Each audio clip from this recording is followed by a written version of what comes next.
ನೀವು ಚೆನ್ನಾಗಿ ಗೊತ್ತಾಗುತ್ತೆ. ಇಲ್ಲ ನೀವೇ ಓದ್ಬಿಡಿ ಒಂದೇ ಒಂದು ಲೈನ್ ಇದೆ.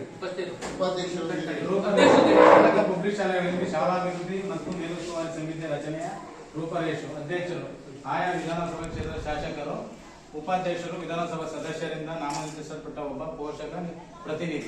ಅಷ್ಟೇ ಸಾಕು. ಏನು ಅರ್ಥ ಹೇಳಿ? ವಿಧಾನಸಭಾ ಸದಸ್ಯರಿಂದ ಶಾಸಕರು ಅಂತಲ್ಲ, ಅಧ್ಯಕ್ಷರು ಅಂತಂತಾರೆ. ಅಧ್ಯಕ್ಷ ಯಾರಂತಾರೆ? ಗೌರವಾನ್ವಿತ ಶಾಸಕರು, ಕೆಪಿಎಸ್ಸಿ ಶಾಲೆ ಅಧ್ಯಕ್ಷರು. ಅಧ್ಯಕ್ಷರು ಯಾರನ್ನ ನಾಮನಿರ್ದೇಶನ ಮಾಡ್ತಾರೆ ಸರ್ಕ್ಯುಲರ್ ಇರ್ತಕ್ಕಂಥದ್ದು ಅವರು ಉಪಾಧ್ಯಕ್ಷರು. ಸರ್ಕ್ಯುಲರ್ ಅದೇ ಸರ್ಕ್ಯುಲರ್ ಇಟ್ಕೊಂಡಿದ್ದೀನಿ ನಾನು. ಅದಕ್ಕೆ 3 ಬುಕ್ ಮಾಡಿಸಿ ನಾನು ಕೂಡ ಓದ್ತಲೇ ಇದ್ದೀನಿ.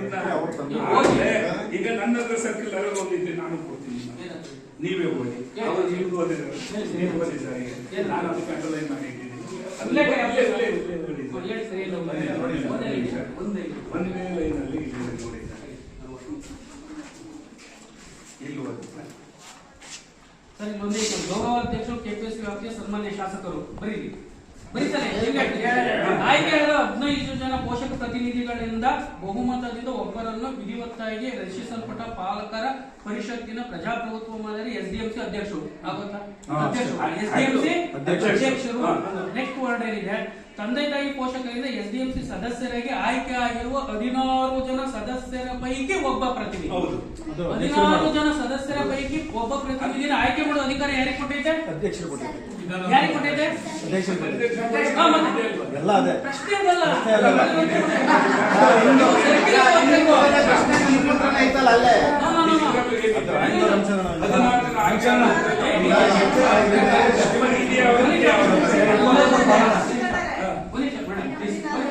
ಅವ್ರು ಹೇಳ್ತಾರೆ, ದೇವಸ್ಥಾನ ಕರೆಕ್ಟ್ ಸರ್ಕಾರದ ಉಲ್ಲೇಖ ಆದೇಶವನ್ನು ಅರ್ಥ ಮಾಡ್ಕೋಬೇಕಾದ್ರೆ ಬಹಳ ಯೋಚನೆ ಮಾಡಬೇಕು.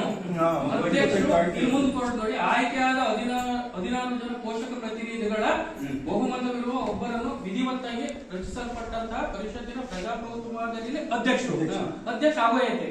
ಯಾಕೆಂತಂದ್ರೆ ಈಗಾಗಲೇ ಸರ್ಕಾರದ ಅಮೆಂಡ್ಮೆಂಟ್ ಆಗಿ MLA ಅವರು ಅಧ್ಯಕ್ಷರು ಅಂತ ಹೇಳ್ಬಿಟ್ಟು ಸರ್ಕಾರದ ಅಮೆಂಡ್ಮೆಂಟ್ ಆಗೈತೆ. ಮನೀಷ ಇದು ಮುಗೀತಲ್ವಾ? ಮುಂದುವರೆದಂತ ಒಂದೇ ಒಂದು ಭಾಗ ನಿಮಗೆ. ಉಪಾಧ್ಯಕ್ಷರು ತಂದೆ ತಾಯಿ ಪೋಷಕರಿಂದ ಎಸ್ಡಿಎಂಸಿ ಸದಸ್ಯರಾಗಿ ಆಯ್ಕೆ ಆಗಿರುವ ನೀವು 16 ಜನ. ಇಲ್ಲ ನೋಡಿ ಮುಂದೆ 16 ಜನ ಸದಸ್ಯರ ಪೈಕಿ ಒಬ್ಬ ಪೋಷಕ ಪ್ರತಿನಿಧಿ. ಒಬ್ಬ ಪೋಷಕ ಪ್ರತಿನಿಧಿ ಅಂತಂದ್ರೆ ಯಾರು ಆಯ್ಕೆ ಮಾಡ್ಬೇಕು? ಅಧ್ಯಕ್ಷರು ಆಯ್ಕೆ ಮಾಡ್ಬೇಕು. ಅವ್ರೇ ಹೇಳ್ತಾರೆ. ಇಲ್ಲಿ ಉಪಾಧ್ಯಕ್ಷರು ಅಂತ ಇಲ್ಲ ಓದಿ ಸರ್. ಜ್ವರ ಬಂದ್ರೆ ಅವ್ರಿಗೆ ಕೇಳಂಗೆ ಪ್ಲೀಸ್. ಸದಸ್ಯರಿಗೆ ನಾಮನಿರ್ದೇಶಿಸಲ್ಪಟ್ಟ ಪೋಷಕ ಪ್ರತಿನಿಧಿ ಆಯ್ಕೆಯಾದ ಪೋಷಕ ವರ್ಗದ ಸದಸ್ಯರನ್ನು ಪ್ರಜಾಪ್ರಭುತ್ವ ಮಾದರಿಯಲ್ಲಿ ಆಯ್ಕೆ ಮಾಡುವಂತ ಅಧಿಕಾರ ಇರತಕ್ಕಂಥದ್ದು ಅಧ್ಯಕ್ಷರನ್ನ. ಅಧ್ಯಕ್ಷರ ಅನುಮತಿಯ ಮೇಲೆ ಉಳಿದ ಸಮಿತಿಗಳು ಮತ್ತು ಉಪಾಧ್ಯಕ್ಷರನ್ನ ನಾಮನಿರ್ದೇಶನ ಮಾಡ್ತಕ್ಕಂಥದ್ದು ಸರ್ಕಾರ ಸೂಕ್ತವಲ್ಲ. ನೀವೆಲ್ಲರೂ ಕ್ಲಾರಿಫಿಕೇಶನ್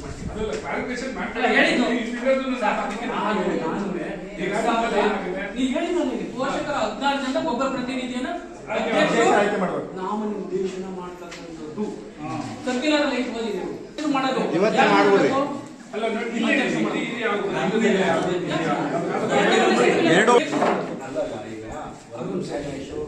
ಈಗ ಅಜೆಂಡಾ ಪ್ರಕಾರ ಹೋಗ್ಬೇಕು ಅಂತ ಮೆಂಬರ್ಸ್ ಒಂದು ಒಪಿನಿಯನ್ ಇರೋದ್ರಿಂದ 21 ಬೆಳಗ್ಗೆ 9:30 ಸರ್. 9:30 ಕೂತ್ಕೊಳ್ಳೋಣ, 10:30 1 ಅವರ್ ಮೀಟಿಂಗ್ ಮಾಡಿ ಆಮೇಲೆ ಕಾಲೇಜ್ ಫಂಕ್ಷನ್ ಮಾಡೋಣ ಸರ್. ಆವಾಗ ಇದೆಲ್ಲ ತಂದಿ ಸರ್. ಅವ್ರೆಲ್ಲರೂ ಕೂಡ ಬೈಲಿಂದ ಹಿಡಿದು ನಿಮ್ಮಲ್ಲಿ ಆದಾಯ ಎಷ್ಟಿದೆ, ಖರ್ಚು ಎಷ್ಟಿದೆ ಎಲ್ಲದನ್ನು ಕೂಡ ಅದನ್ನ ಆಮೇಲೆ ಒಪಿನಿಯನ್ ತಗೊಳ್ಳೋಣ ಸರ್. ಇನ್ನೇನೇನು ನಮ್ಮಲ್ಲಿ ಇದಾಗಬೇಕು ಅಜೆಂಡಾ ಪ್ರಕಾರ ಎಲ್ಲರಿಗೂ ಅಜೆಂಡಾ ಕೊಟ್ಟಿದೆ, ಅದ್ರ ಪ್ರಕಾರ ಕೂತ್ಕೊಳ್ಳೋಣ. ಒಂದೊಂದು ಅಜೆಂಡಾಕ್ಕೂ ಅಲ್ಲಿ ತೀರ್ಮಾನ ಮಾಡ್ಕೊಂಡು ಹೋಗೋಣ.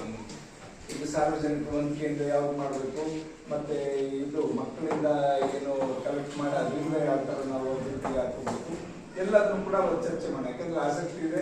ಕೆಲವರು ಸ್ಕೂಲ್ಸ್ ಇನ್ನ ಟೇಬಲ್ ಡೆಸ್ಕ್ ಇಲ್ಲ ಅಂತ ಕೆಲವರು ಪೋಷಕರು ಹೇಳ್ತಾರೆ, ತಿಳಿಸ್ಕೊತಾರೆ. ಅದರಿಂದ ಇದಕ್ಕೆ ಯಾವಾಗ ಬೇರೆ ದಾನಿಗಳು ನಿರ್ಮಾಣ ಮಾಡಬೇಕು, ಇಲ್ಲ ನಿಮ್ಮ ಮಕ್ಕಳಿಂದ ಕಲೆಕ್ಟ್ ಮಾಡಿದಲ್ಲಿ ಆಗ್ತದೋ ಎಲ್ಲದನ್ನು ಕೂಡ ಅಲ್ಲಿ ಚರ್ಚೆ ಆಗಿ ಒಂದು ತೀರ್ಮಾನಕ್ಕೆ ಬಂದು ಮಕ್ಕಳಿಗೆ ತೊಂದರೆ ಆಗ್ತದೆ ನೋಡ್ಬೋಣ. ಅದು ಅದ್ರಲ್ಲಿ ಏನೇನ್ ಮಾಡ್ಬೇಕು ಅದನ್ನು ರೆಡಿ ಸರ್. 9 ಲಕ್ಷ ಏನ್ ಬರ್ತದೆ ಅದನ್ನ ಯಾವ್ದಾದ್ರು ಖರ್ಚು ಮಾಡ್ಬೇಕು ಎಲ್ಲದೂ ರೆಡಿ. ಅವಾಗ ಸರ್ ಏನ್ ಸರ್? ಅಸೋಸಿಯೇಷನ್ ಉಪಾಧ್ಯಕ್ಷರಾಗಿ ನಾಮಿನೇಷನ್ ಎಲ್ಲ ಒಟ್ಟಿಗೆ